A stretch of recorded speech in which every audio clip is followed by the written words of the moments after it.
It's time for Trending Now, and Nelson Etta is standing by to give us updates. Absolutely, Emmanuel. On Trending Now today, a lot around Kanu's conviction, but I'll take it away from here. Absolutely. Thank you, everyone, for joining us on our Trending Now segment right here on TVC Breakfast. Let's begin quickly with the matter. The Federal High Court in Abuja has sentenced IPOB leader Nnamdi Kanu to life imprisonment after finding him guilty of terrorism-related offenses. Delivering the judgment, Justice James Omotosho ruled that Kanu's sit-at-home orders, widely enforced through threats and violence, amounted to terrorist acts under the Terrorism Prevention Act. The court held that the directives led to widespread attacks in the southeast, including the killing of security operatives and the destruction of public infrastructure.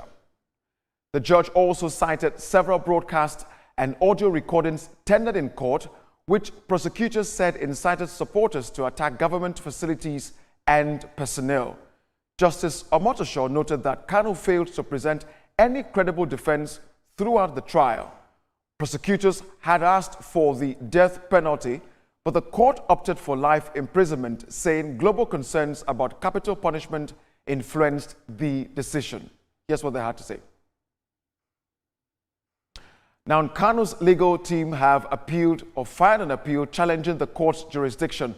The case has continued to generate national debate, with reactions coming in from political groups, civil societies, and across the southeast. As usual, you always have things to say, and here are some of those conversations at this time. Dambata, this is a win for Nigeria and its democracy.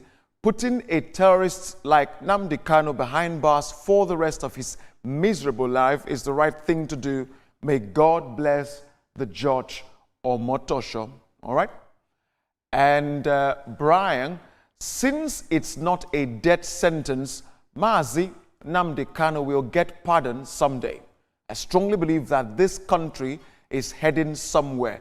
This, I am certain. Etoma and Emmanuel, the gentleman Brian right there, is certain that one day he may walk out free. Like our guest said on the show today, amnesty, yes, there's that chance, but will it be the right thing to do? It will send the wrong message. You know, that's according to our guest. But it is not far-fetched to believe that he will be granted amnesty someday. The judgment has been praised by quite a number of people. In fact, it has been so widely accepted that I'm a little bit surprised that that is what is going on. But it is what it is. And if he gets amnesty, that's good for him. Well, it is a good judgment. Will that stop the issue of terrorism in the country? That's a big question. And a lot of Nigerians are expecting to see that those who also carry arms and ammunition in the country should be brought to face the wrath of the law. Well, Justice Omotosho described Nnamdi Kanu as an international terrorist at this time. Well, we ought to see that the issue of terrorism banditry in Nigeria with this judgment will be reduced drastically. That is the expectation of every Nigerian out there for the safety of life and property. Indeed, Emmanuel Etoma, well said. That's the expectation, and we wait to see what happens in the coming days.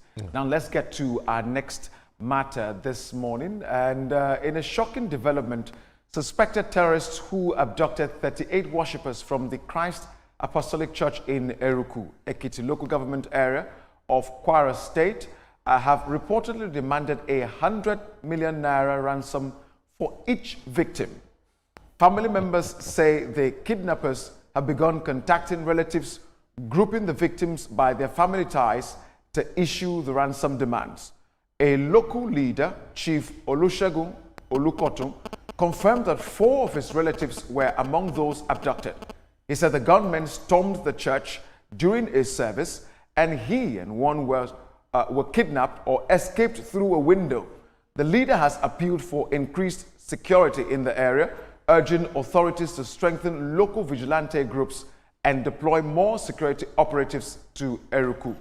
The incident has sparked outrage, with Nigerians calling for urgent government intervention to secure the release of the abducted worshippers. That's our cry at this time. But of course, as usual, you have things to say about this, and that's what we want to bring at this time. Precious Udo says, if them get 100 million naira, una foresee them for Kwara State to kidnap, you know. All right. Akindeji, this is an economic war. Our hearts break for the people of Eruku, facing a 3.8 billion naira ransom for 38 of their own is unimaginable grief and pressure. Echoma Emmanuel, I'm wondering the audacity of these persons. Look at those old women. Where is 100 million naira going to come from? A lawyer actually told me that if they kidnap one or two people, then it's the family, their families that will bear the burden of the ransom.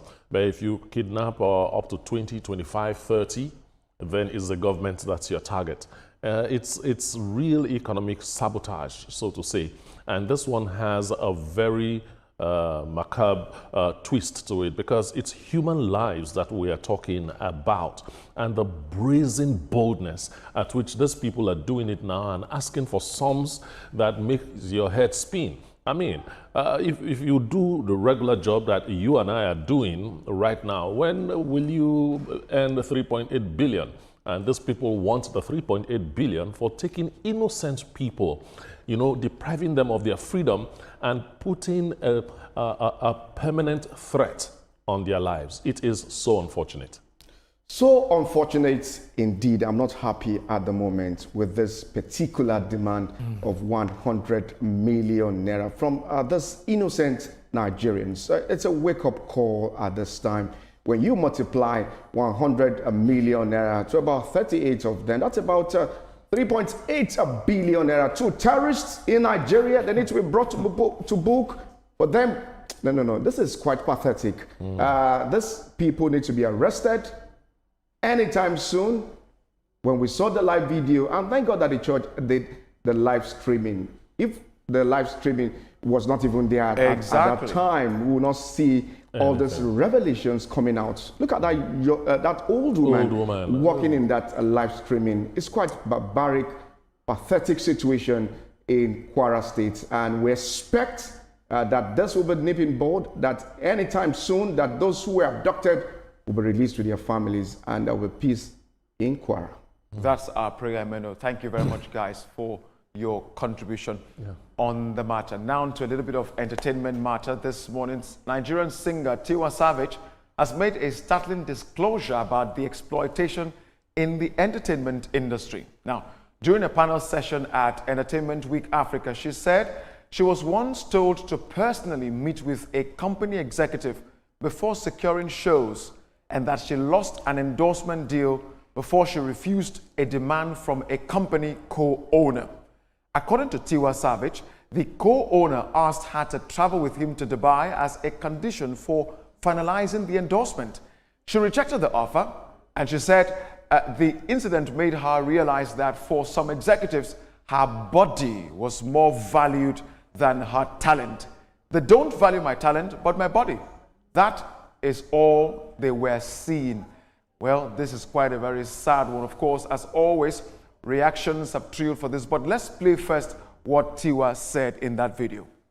So when I got to Nigeria, and my whole brand changed, and I was getting that kind of attention, I was loving it. But it now got to the point where they wanted that more than my music. And I got to the point that if I don't go and see this chairman personally, I will not be put on the show. I actually lost endorsement because I refused to go to Dubai with one of the owners of the company. And that's when it started hitting me that, they don't send my talents. It's the other thing, which I thought was, you know.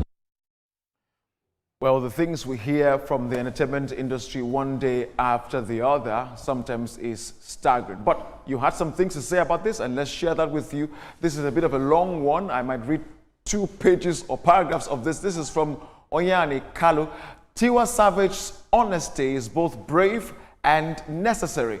It highlights the unspoken challenges women face in the entertainment industry, where integrity is often tested and boundaries are disrespected. Standing her ground shows courage. She chose principle over convenience, which is never easy in an industry built on connections and compromises. Women like her set an example that success should not come to the cost or at the cost of dignity or safety. And finally here, Tiwa Savage is not just surviving, she's leading with strength and integrity. Well, I agree with you, my brother. Kasi Abdul, that's why you should call these evil people out. We cannot allow these demons to continue to prey on innocent people because they think they have the money or some kind of power that some fearless young men can easily challenge. This country, them no go respect you until you show them. Etoma and Emmanuel, shame we they plan to show people too. What I will say is that those kind of demands are not only in the entertainment industry. You find them everywhere in banking, in the civil service, in every sector. You find them. As far as there's a lady that wants to advance in that industry, and a man is a gatekeeper, the tendency of that happening is very high. And let's look at the flip side, where a woman is the gatekeeper and the man is the one that wants to advance. We have some cases like that, but not as rampant as the other way around. You just have to have integrity. You have to know what you're looking for, and you have to recognize your own worth in whatever you're doing. Believe in yourself, no matter what you're passing through. I keep saying, no matter your background, your back should not be on the ground. Ensure you go out there and live a life with integrity. Let me come in from this biblical parlance that your body is a temple of God. Well, in all of this... You're beginning to sound like Justice Omotoso. I need to comment to Savage. You know, in all of this, it's appreciate your talent, not the body. But why will young men want to just touch, feel, because of what? Well, all is vanity upon vanity. For reference purposes. Indeed it is. I think that's a good word, that my body is a temple. Yeah, Emmanuel, thanks for preaching, bro. And still in entertainment, Nollywood actor Yomi Fabi has claimed he received a video allegedly showing how late singer Mohbad was killed. Fabi said the footage was sent to him by Mohbad's younger brother and includes that, or what he describes as a confession and eyewitness account of the incident. The actors called on the president to intervene, raising concerns about an alleged cover-up in the investigation. Fabi claims that some suspects named in the video were later arrested when the Force Criminal Investigation Department in Abuja took over the case from the Lagos State Police. Fabi also stated that he fears for his safety and has faced petitions against him, but emphasized that he will continue to speak out. I only want justice for Mohbad. I will not be silent. He urged authorities to ensure a transparent investigation. Now let's hear what he had to say. I will ever tag the President in Nigeria. Tag the President and Commander-in-Chief of the Armed Forces of the Federal Republic of Nigeria, Asiwaju Bola Ahmed Tinubu. Your Excellency, sir, in May 2025, I wrote to you that the video of how Mohbad was murdered,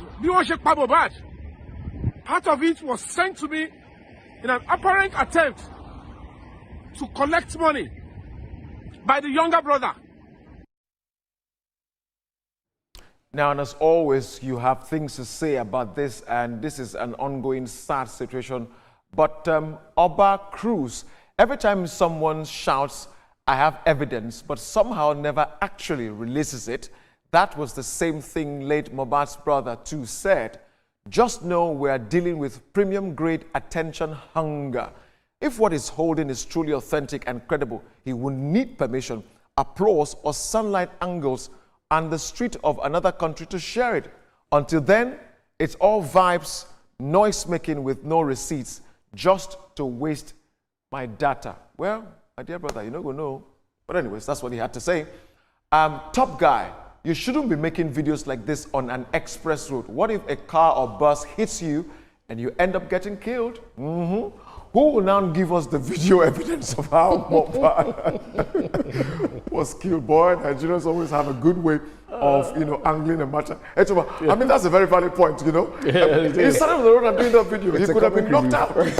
It is, but that young man is a Nigerian. He loves his life. So right. I don't think he'll put himself in a situation where that kind of freak accident can happen. The Mohbad thing, anytime it comes up, it leaves a bad taste in my mouth. That was a young man that was revolutionizing the Nigerian brand of Afro beats, and his life was cut short. Now, we've heard so many stories about how he died. Now, if there is a video on how he was murdered, don't tell us, show us. Well, let me come in from this legal parlance. Yomi Fabiyi has moved from Baba Ijesha now to Mohbad. Well, he always wants to be on the news at every point in time. He stood by Baba Ijesha, and Baba Ijesha at the moment is out. Yomi Fabiyi, well, there's this legal term which says, Nemo dat quod non habet. You cannot give what you don't have. If you have it, show it, go to the court, prove it, and let's see how everything will pan out. Indeed. Hence to some of the tweets that we just read a few seconds ago. Thanks, Etoma and Emmanuel, for your contribution on that as we